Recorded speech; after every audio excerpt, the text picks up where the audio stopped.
Hello friends and welcome to English literature feed India.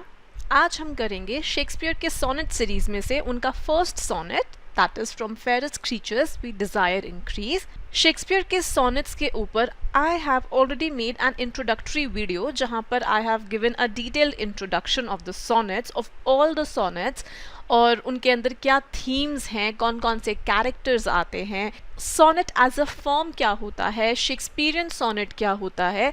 I have made a detailed video on that and I would request you कि इस video पर आने से पहले do watch that video so you have a general idea of what we are talking about from an exam point of view also. वो आप अगर video देखकर यहाँ पर आते हैं तो आपको ज़्यादा बेनिफिशियल रहेगा। तो चलिए आइए डायरेक्टली स्टार्ट करते हैं सोनेट के साथ। तो सबसे पहले जो शेक्सपियर के सोनेट्स हैं, सोनेट 1 से लेके 17 तक, एज इन 1 to 17, उन सोनेट्स को, उन ग्रुप ऑफ सोनेट्स को प्रोक्रिएशन सोनेट्स भी बोलते हैं। So this particular sonnet is also a part of that. Apart from that, ये वाला जो पर्टिकुलर सोनेट है, this references to the love जो कि इन सोनेट्स के writer has for an unnamed young man, which is the fair youth from of the sonnets, which I have talked about in that introductory video, the link to which you can find in the description box below. तो if you would know from that video, Shakespeare sonnets का जो structure होता है, that is divided into 3 quatrains and a couplet. Quatrains as an 4 lines. तो जो शुरू की 4 lines हैं, this makes quatrain 1, next 4 lines quatrain 2, the next 4 lines quatrain 3 and the last 2 lines make a couplet. तो जो first quatrain है वो एक मॉरल प्रीमाइस से डील करता है, जहाँ पर जो राइटर है वो ये आइडिया पुट फॉरवर्ड करते हैं कि जो ब्यूटी है वो हमेशा आगे बढ़नी चाहिए, that should be propagated. Second quatrain में जो सब्जेक्ट है, which is the young man, उसको अक्यूज किया जाता है कि वो इस मॉरल प्रीमाइस को वायलेट करता है और ये सजेस्ट किया गया है कि वो अपनी ब्यूटी को खुद पर वेस्ट करता है बजाय उसको पूरी दुनिया में फैलाने के। थर्ड क्वार्ट्रेन में आते आते जो फोकस है वो शिफ्ट हो जाता है, जहां पर उस यंग मैन को ये कन्विंस करने की कोशिश की जा रही है कि वो अपने तरीकों को बदल ले, नहीं तो जो उसकी ये ब्यूटी है वो टाइम के साथ खत्म हो जाएगी। जो लास्ट की 2 लाइन्स, जिनको कपलेट भी कहते हैं, वो इस पूरे आर्ग्यूमेंट को सम अप करती है और एक एक्स्ट्रा प्ली और ऐड करती है कि जो फेयर यूथ है, जो सब्जेक्ट है, उसको दुनिया के ऊपर तरस खाना चाहिए। He should pity the world, it says here, right, कि उसको दुनिया पर तरस खाना चाहिए और जो उसकी ये ब्यूटी है इसको पास ऑन करना चाहिए। शेक्सपियरियन सोनेट्स का स्ट्रक्चर वगैरह सब क्या होता है, again you will all find that in that introductory video. So in this video I will not be talking about all that. Now line by line अब sonnet को हम पढ़ेंगे। From fairest creatures we desire increase. Fairest creatures से यहाँ मतलब है कि वो सारे living things जो कि सुंदर हैं, एंड ऑल्सो पर्टिकुलरली वो फेयर यूथ को भी एड्रेस करते हैं यहाँ पर कि हम उनसे इंक्रीज की उम्मीद रखते हैं, प्रोक्रिएशन की, ऑफस्प्रिंग की, प्रोजेनी की उम्मीद रखते हैं कि वो बढ़ेंगे, जो सुंदर चीज़ें हैं वो बढ़ेंगी, that they will increase, we desire increase, that thereby beauty's rose might never die, so that उस तरीके से जो ब्यूटी है वो कभी नहीं मरेगी। ब्यूटीज रोज मतलब जो रोज है वो सिंबॉलिक होता है जितनी भी सुंदर चीज़ें हैं उनके लिए। तो जब वो खुद को रिप्रोड्यूस करेगा, जब रोज अपने आप को रिप्रोड्यूस करेगा, तो इन अ सेंस वो इमॉर्टल हो गया ना, कि वो कभी नहीं मरेगा। सो उसी तरीके से वो जो फेयर यूथ है, because he is very beautiful according to the poet, तो when he will increase, as in when he will produce an offspring, तो उसके द्वारा, उसके जरिए जो उसकी ब्यूटी है, जो उसकी ब्यूटी का जो रोज है, दैट विल नेवर डाई।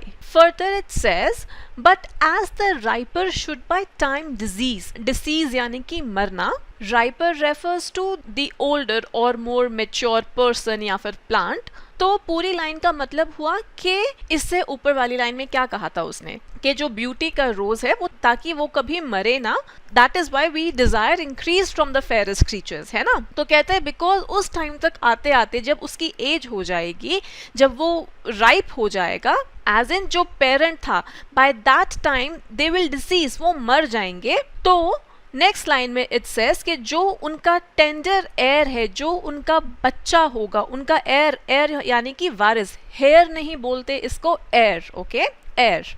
तो जो उनका टेंडर एयर होगा, जो उनका वारिस होगा, वो उनकी इस ब्यूटी को कंटिन्यू करेगा। His tender heir might bear his memory.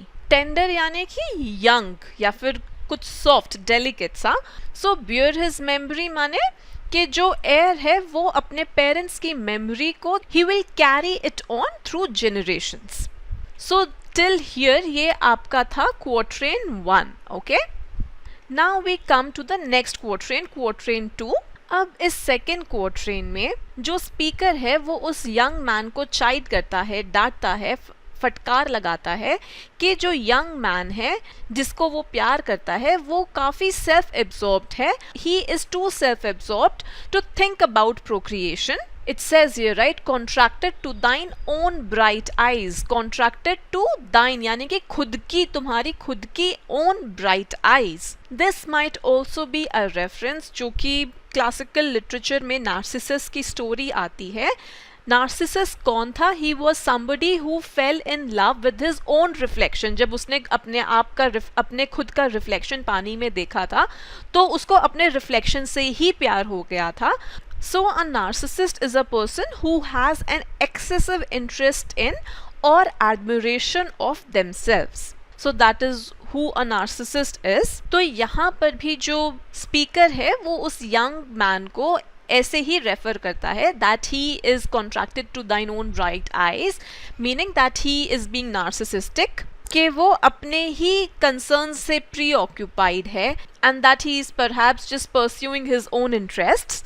Then in the next line, feedest thy light's flame with self-substantial fuel, यहाँ पर वो कहता है कि वो अपनी लाइट को फीड करता है with the fuel of his own loveliness. Again that narcissism वाला जो उसका रेफरेंस था that continues here. और यहाँ पर वो जो यूथ है उसको क्रिटिसाइज किया जा रहा है कि वो जो यूथ है वो अपने आप को डिवाउर करने में लगा है और जो उसकी फ्यूचर होप है उसको डिवाउर करने में लगा है। सेल्फ सब्सटैंशियल फ्यूल बोला ना उसने यहाँ पे कि fuel from its own body. Feedest thy light's flame with self substantial fuel, कि जो तुम्हारी लाइट का फ्लेम है तुम उसको फीड करते हो with self substantial fuel. Making a famine where abundance lies. Famine का मतलब होता है सूखा, तो उसका और क्या इम्प्लीकेशन हुआ फैमिन वर्ड का यहाँ पर? Starvation, emptiness, okay. And abundance it says here, right. तो अबंडेंस प्रेज्यूमेबली शायद एक रेफरेंस है जो उस यूथ की रिच क्वालिटीज हैं उनको, in contrast to the famine जो कि वो थ्रेटन करता है to create. Thy self thy foe to thy sweet self too cruel, कहता है कि वो तुम खुद के अपने ही दुश्मन हो एंड तुम अपनी खुद की सेल्फ के लिए you are too cruel, to thy sweet self too cruel. तो इन शॉर्ट जो पोएट है वो सजेस्ट कर रहा है कि जो यंग मैन है वो खुद ही अपना सबसे बड़ा दुश्मन है and he does not yet realise के जो इम्पोर्टेंस है of passing on his beauty to the next generation, उसको इस चीज का इम्पोर्टेंस रियलाइज नहीं हुआ है अभी तक। Now the next 4 lines which make quatrain 3, he says कि तुम you that are now the world's fresh ornament, कि तुम जो अभी वर्ल्ड के फ्रेश ऑर्नामेंट हो, मतलब एक फ्रेश और यूथफुल ग्लोरी हो to the world, meaning that he may now be beautiful, कि वो आज सुंदर है पर टाइम के चलते, टाइम के साथ साथ जो उसकी ये सुंदरता है, जो ब्यूटी है, वो फेड हो जाएगी। And only heralds to the gaudy spring within thine own bud buriest thy content, मतलब कि जो उसकी ये ब्यूटी अगर वो पास ऑन नहीं होती है तो वो उसी के साथ खत्म हो जाएगी। Within thine own but बरिएस्ट thy content, उसका कंटेंट क्या है? दाई कंटेंट हिज ब्यूटी।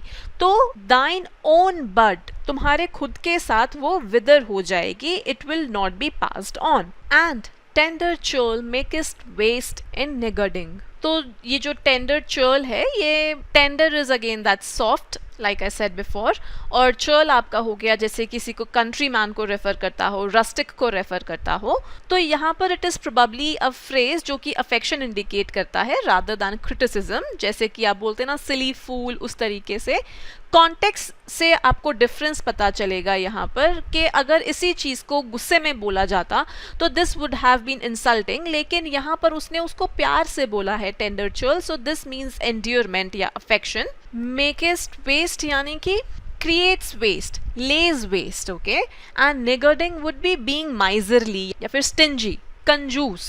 तो अगेन इन शॉर्ट इस वाले क्वोट्रेन के अंदर स्पीकर ने यही बोला कि जो उस यूथ की जो ब्यूटी है वो फेड हो जाएगी अगर वो अपनी इस ब्यूटी को पास ऑन नहीं करता नेक्स्ट जनरेशन में, एंड उसके पास कुछ भी नहीं बचेगा।